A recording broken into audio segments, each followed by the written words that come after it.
So is the iPhone 17 series of phones selling better or worse than was expected? The thing is, we don't really know. There's a couple of articles I saw this morning saying that sales have slowed down quicker than people expected. And then I also saw from a lot of those same sites that when the 17 first started selling, that it was selling better than the 16 series.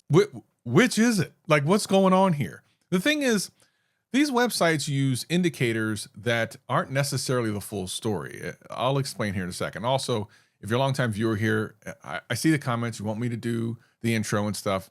Just wait until the end of the video. I got you. So just a couple of weeks ago, a lot of these websites were saying that the iPhone 17 was selling better than the 16, which would be a good indication that it's a good series of phones. Of course, the iPhone Air now exists that did not exist last year. So is it that there's just more phones to sell this time around than last time? Could that be part of it? Who knows? And now they're saying that the sales are slowing. But when you look a little deeper and try to figure out exactly how they've determined this to me shows a real problem in the industry and why people care so much about this. Can we please all just go touch grass? Because none of this really matters in the end. The way a lot of these companies are actually figuring this out is they look at how long it takes for Apple to turn around an order from when you order. So for example, if I order a phone today, how long will it take for it to get to me? And in previous years, only a couple weeks out after an iPhone came out, it would still be weeks before you would get it. But this completely ignores a whole bunch of things that we just don't know. We have no idea if it's true or not. Let me break this down because again, this is silliness. We have no idea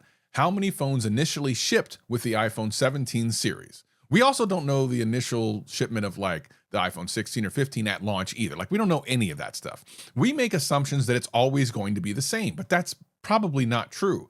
We also make assumptions, if you're one of these websites, that the monthly production is exactly the same every year. And if that was true, then you could use something like dates to determine whether or not something was successful or not. But you can't do that.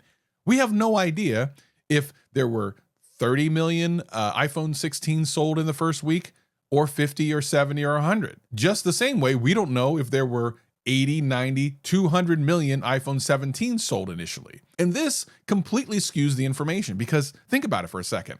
If the iPhone 16 sold, let's say 50 million in the first week, I don't know. Let's just throw that out there.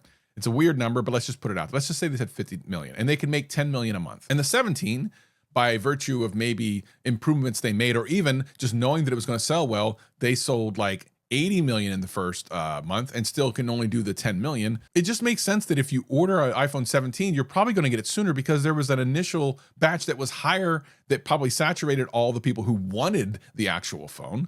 And then everything else is the same. But that doesn't mean that it's more or less successful. You couldn't know from the outside. The only thing you see is these dates. And what if there's a shipment problem? What if the manufacturing actually had a problem and it has nothing to do with the amount of orders that this phone has? So is the iPhone selling better or worse than the 16? Well, the only people who know is Apple.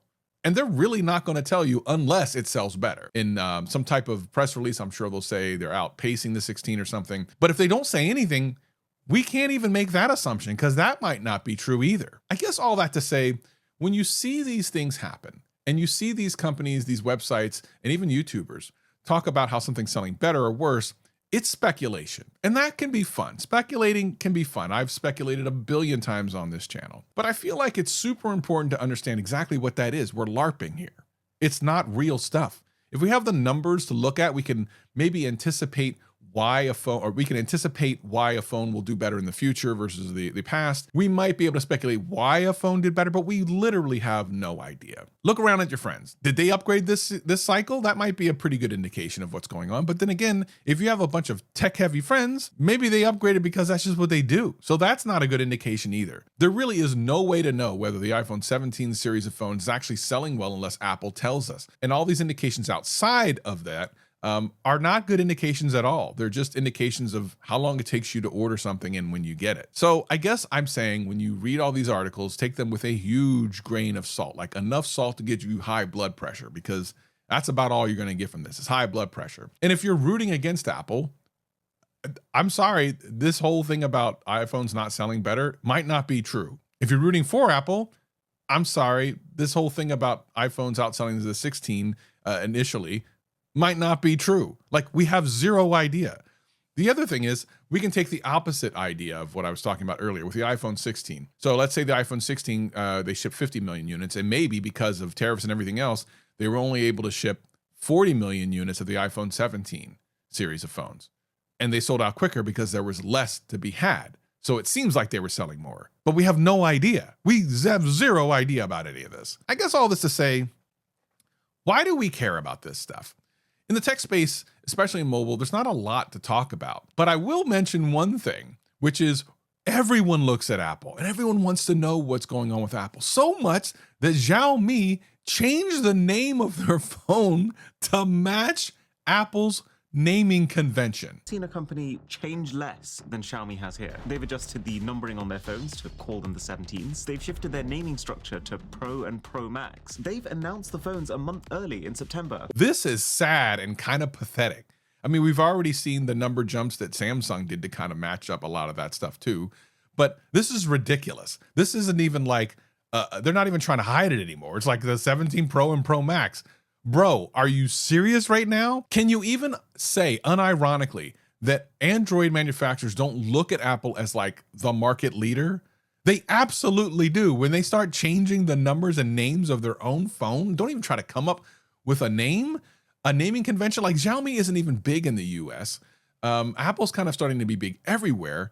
And it's so much that Xiaomi that has, you know, has a great following in other places other than the US have changed their name to an iPhone naming convention. It blows my mind. So whether you like them or don't, you have to tip your hat.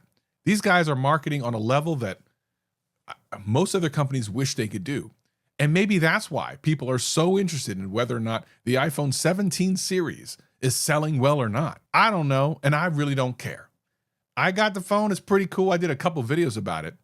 And maybe you should watch all of those videos right after this. This is